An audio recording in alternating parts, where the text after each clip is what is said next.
All right, today we're here with Josh Emke and Jeremy Trosdahl from One Claim Solution, and going to kind of be going over the history of OCS, as we call it, and kind of where it was born, how it originated, and some of the fun experiences we've had along the way.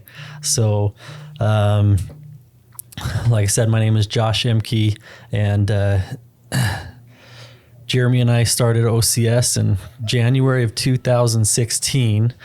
I had actually been in the industry a couple years before then, was general counsel for an air ambulance billing company here in Arizona, doing large fixed wing air ambulance flights and doing medical insurance billing type stuff, which was cool. It kind of opened my eyes to a new way to practice law.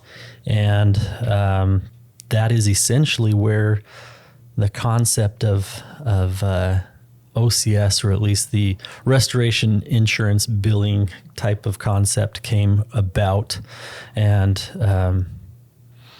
that's had a buddy in the industry that had a restoration company, knew that I was doing insurance billing stuff, and said, "Hey, Josh, I've got this claim. Can you help us out on it?" And I said, "Yeah, I can give it a shot." Sent a letter and immediately got a payment back from an insurance company, and just kind of made me think, what's going on here? And had talked to the guy, and he's like, "So that worked?" I said, "That worked." And he let me try it on a couple more, same type of success. And so the more I looked into it, trying to figure out what was going on in the industry, there wasn't a lot going on as far as anybody out there helping these contractors get paid. And so it became a solution for us to try to solve. And spent about a year doing insurance claims kind of on the side, and building up a little bit of a nest egg to try to branch out and start a insurance billing company of my own, and not in the air ambulance world, but in the property insurance world. And so that's what I did. And in January of 2016, went and talked to Jeremy, who was my neighbor at the time. Our kids met, or well, I guess Jeremy met my kid in kind of a funny way. I'll go ahead and tell that story. Yeah, so I was out picking weeds in my new house. You know, I was a young newlywed, and I don't even know if I don't even think I had my kids at the time. It was just me and my wife, and I was out pulling weeds in my front yard, and this random kid comes over. And I didn't have a ton of interactions with kids at that time because I had none. And he goes, "Hey, what's your name?" And I'm like, "My name's Jeremy." And he goes, "You have a lot of weeds." I'm like, "Thank you, kid." Who are you? And that's why I'm out here, pulling weeds. Anyway, he told me where he lived, and I ended up meeting his parents later. That was Josh. And at the time, I was working for Pepsi as a key account manager, doing sales and trying to get Frito-Lay product on floors to sell. And so that's what I was doing at the time. Josh and I grew a friendship at that point as neighbors, and he had just recently started in the industry. Mm-hmm. And conceptually it made a ton of sense because there's medical billing agencies out in the medical world, right? And in the property and casualty world, like, the contractors are there to do the work, and they're there to help people get their houses dried out, put back together.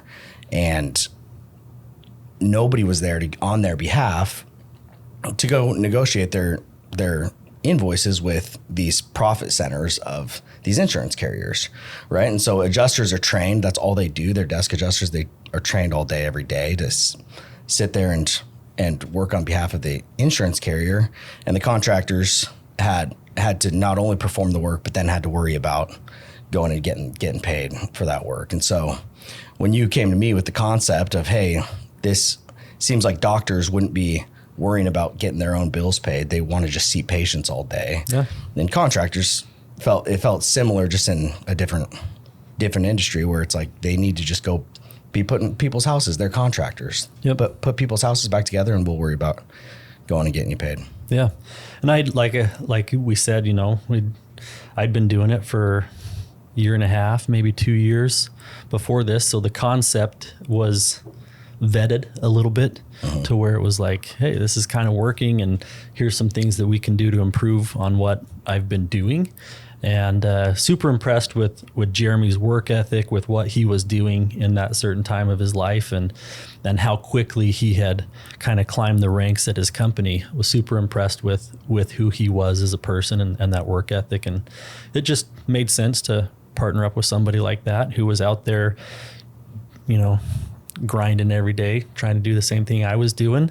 And that's kind of where it originated. There were some problems that were kind of unique to this industry that we set out pretty early on to try to solve. Typically, what we were seeing was contractors had historically been walking away from balances. They would do the job, put together the invoice, submit it to the carrier, and whatever the carrier would pay, the contractor would just kind of take that and say, all right, we'll go on to the next job. And there were a few reasons for that, as we came to find out. Contractors depend very heavily upon, internet reviews and word of mouth. And so if they were to go back and balance bill homeowners, that created some challenges for them. Not a lot of contractors were willing to do that and have that type of a reputation, but there's really no way for them to, hold the insurance companies accountable either. And I was just going to just jump in and say, and again, by concept, these water bills are $5,000 to $9,000 on average, right? And so the carriers are often willing to pay some of that, right? They're willing to pay something, but let's say they pay $5,000 and it's a $7,000 bill, or they pay $6,000 on a $9,000. The balance of $2,000 or $3,000, it's really hard to go pursue that, whether it's through an alternative dispute resolution, whether it's through an appraisal process, whether it's through litigation. There's really nothing that made financial fiscal sense for them to go after a $2,000 or $3,000 balance.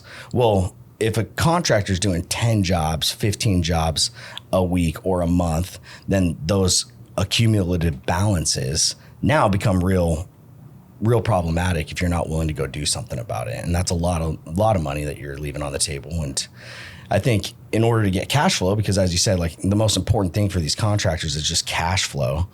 And in order to do that, they're oftentimes saying, okay, well, I'll just accept $5,000 of my $8,000 bill if you just will pay me immediately, or pay me fast, because these contractors have bills to pay of their own. They have payroll to make, and they oftentimes have already waited 30, 40, 50, 60 days to even get that check. And so that just is a problem in the industry that we saw that we were looking to go solve. When I got involved in the industry, one of the problems that I immediately recognized was maybe it wasn't necessarily a problem so much as it was an opportunity, was insurance companies' use of Xactimate, which is an estimating software that every restoration contractor knows about. And so that was one of our key things that we focused on at the beginning too, was trying to learn as much as we possibly could about Xactimate.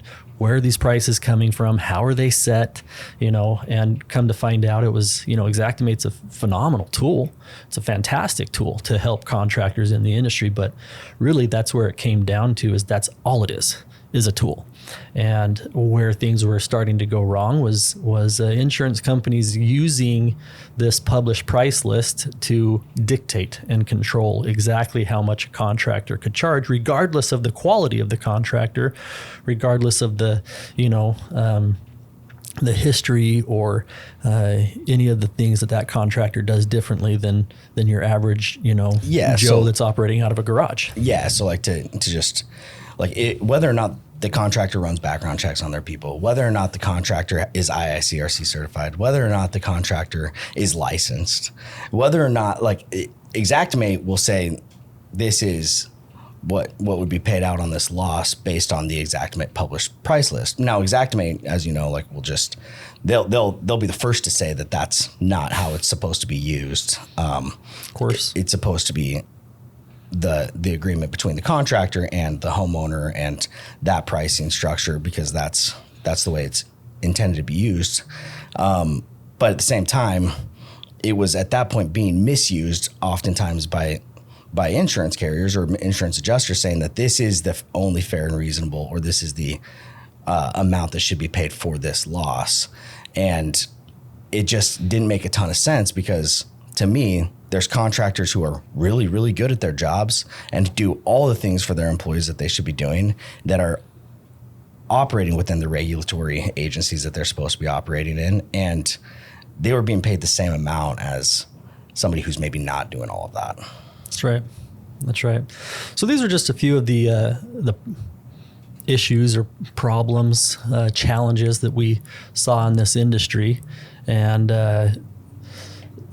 so being able to have that medical billing background and having that experience and trying to solve some of those problems on that side, it really helped, because, the first problem or challenge we identified was these balances and not having to pursue the homeowner directly or the policyholder directly, because that's just not a route that contractors wanted to take a whole lot. And so in the medical world, something that is very common is the assignment of benefits. Anytime that a patient or you go into a hospital or doctor's office, before you can even be seen and treated, you have to sign a bunch of forms, one of which is the assignment of benefits, which allows the doctor's office or the hospital to work directly with your health insurance company to receive payment. And that wasn't something that was really being used a whole lot in this industry at the time, back in 2014, 2015, when I first, got involved. And so that was one of the first things we really set out to do was start implementing the assignment of benefits here, because it really is such a valuable tool for contractors to be able to use. There's a reason that hospitals and doctors' offices use this in their everyday billing practices. How often have you ever seen a bill come to you from your health insurance company? I've never seen it. Yep. I've never gotten a check from the health insurance company. It's always gone straight to the provider, which is great. That's what keeps our economy moving.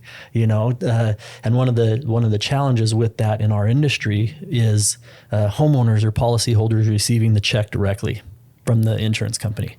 And man, that check always seems to come at the best possible time for the policyholder. Their truck just broke, or man, they've really been needing to take the family on a vacation for quite a while. And so now they finally have some funds and they do that. And then they turn around to the contractor and say, hey, tough luck.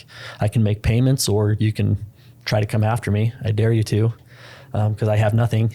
And so oftentimes policyholders will spend that money because they didn't have it in the first place.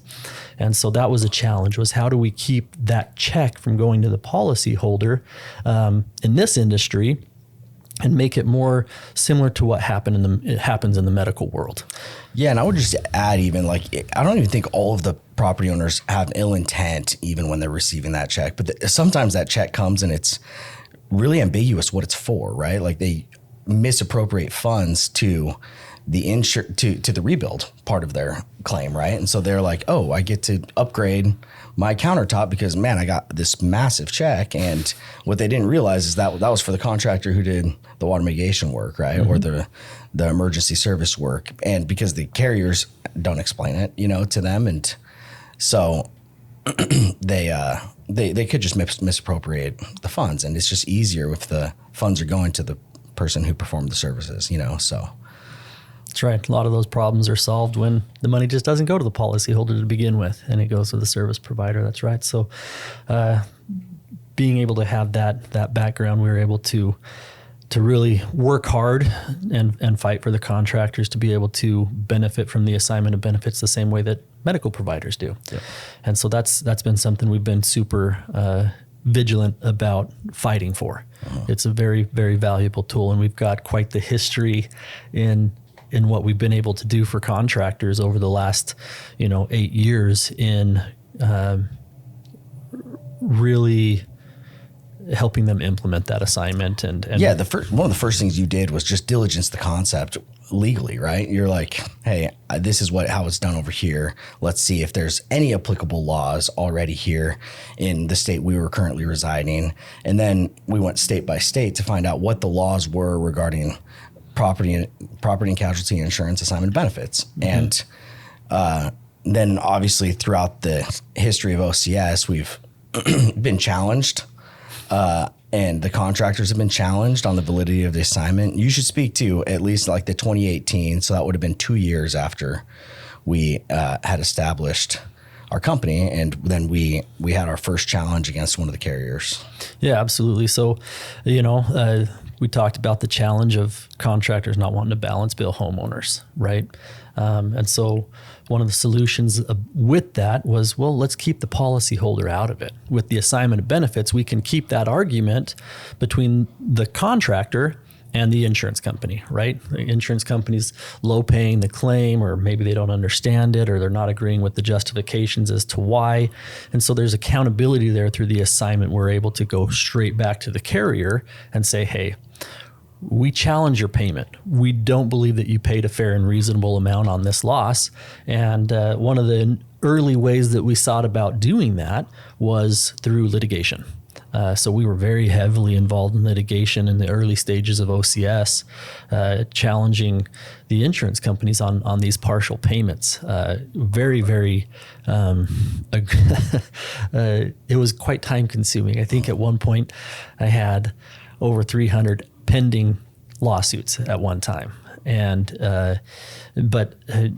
earlier on, it was a challenge because the carriers would fight us on that and say, well, you don't have the standing, you don't have the ability to file this lawsuit against us. You're not our policyholder. And under the assignment of benefits, you don't have the right to challenge our payment. And based on case law in the state we started in, that was 40 plus years old, we felt actually we are able to do this. And so we challenged insurance carriers on this, and we won at the lower court here, and the carrier ended up choosing to appeal it.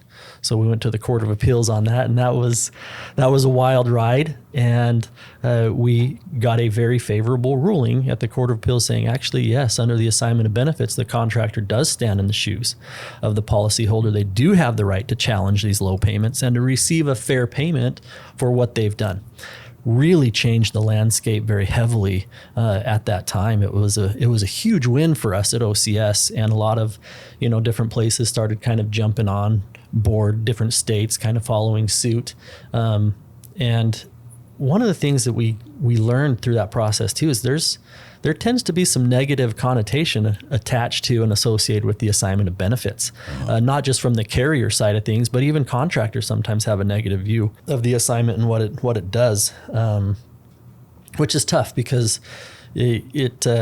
when both carriers and homeowners really understand what the assignment does, and contractors understand what the assignment does, it really does drive the economy. It brings accountability to the whole situation. And there are times that we saw where the assignment was absolutely being abused. And it became very onerous for insurance companies to deal with the assignment the way that certain states were using it. And that's just really wasn't the case in Arizona where we started. We couldn't do the same things that were happening elsewhere. And but the assignment it's so essential for a contractor to be able to use that. It really does help them be able to bring that accountability to the whole process and protect their payment. So that was one of the big wins for us in solving a challenge in the industry. Yeah, it just makes a lot of sense too, because it just keeps the negotiation between two parties who actually know what the value of a loss would be, right? If I'm a homeowner and I have a property loss, oftentimes homeowners have none of those in their lifetime, and if they do happen to have a water loss, which is a terrible experience, they've never gone through it before. And so then if I was to get a check for the amount of work that was done in my house, I would have zero idea what the machinery in my house that was used costs. I'd have zero idea what it would actually take to run a restoration business, right? And so I would be like, they could pay me $1,000 or $10,000, and I'd be like, I have no idea if I was underpaid or overpaid, because I've never experienced that. And somebody who's got zero construction background, I would have no idea if I just got the right amount of money. And That's right. in this scenario where there's an assignment of benefits, it allows the contractor to say, hey, this is why we did X, why we did Y. That's right. This is why it was needed to be done, and this is why it should be paid. And then the carrier can determine whether or not they are in agreement with whether or not it should be paid. And the accountability and onus is between them, not a homeowner who has, frankly, just really limited probably exposure to something like this. That's right. That's right. And we found that the carriers actually really preferred it that way, where they kept the arguing or the justifying between the carrier and the policyholder directly, because the policyholder didn't know anything about what was done. And so whatever the carrier would pay, the policyholder would just automatically believe, well, that's all I'm owed under my policy, just like in the medical world. That's all my policy covered, so I'm stuck with the balance, and contractors just oftentimes wouldn't pursue those balances from homeowners. But with the assignment, it allows that contractor, like you're saying, to really bring the knowledge of what was done and why it was done to the whole billing process and the whole claims adjusting process, which is really fantastic for the contractors. Accountability is uncomfortable for everybody, but sometimes carriers can tend to feel a little uncomfortable with that accountability too. So there's been different challenges, man, that we've been able to kind of tackle head on. Yeah, one of the things I think that as we grew, that was I would say a bit surprising to me is just the human aspect of even running a business, right? And the retention and the training and the development and of our people who are doing the work, right? And doing the negotiating and doing the justifying and so they have to be really, really well trained, because they're frankly on the other side of the telephone or on the other side of the email are people who are well trained adjusters, that are doing the same thing. And so to keep our business, just OCS, to what I felt like was cutting edge of the best of the best on behalf of the contractors, it became a challenge of just trying to retain and trying to train all these people. And then if I look as a contractor, that's the justifying of a bill is frankly ancillary to my core business. My core business is to go do construction work, to go do restoration work, to go actually help homeowners in a time of need.